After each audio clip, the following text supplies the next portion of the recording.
Welcome to the Afterspin. Opinions from thought leaders in our state. Rufus Edmisten, Senator Richard Burr recently announced he's not going to support the nomination of Patricia Timmon-Goodson to a federal judgeship, calling the nomination brazenly political and an election season stunt. What's your reaction to his move?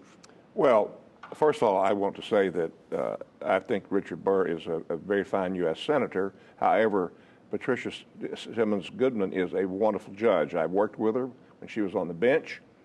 And secondly, the fault lies in how the Senate rules are. I lived through that when I was up there with Senator Sam Ervin. This is not an unusual occurrence. The same thing, I remember when Judge Bork was borked. Anybody remember that?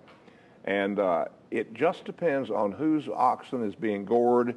And I think it's a little bit hyperbole for the senator to say that it's a political appointment.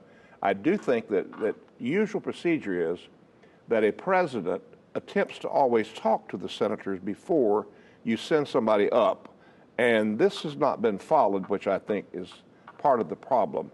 And you can blame all this on the rules of the Senate. There's just no doubt about it. What other body in the world says that you could withhold your blue slip?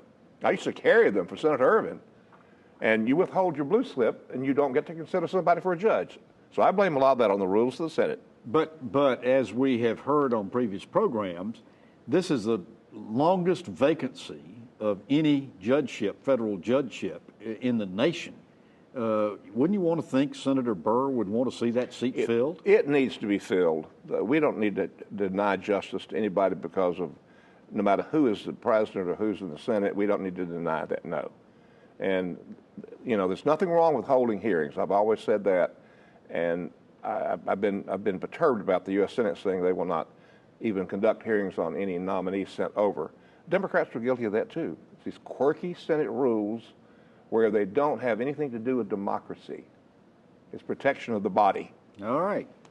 Thank you for watching the Afterspin. We'll have more video all during the week on ncspin.com.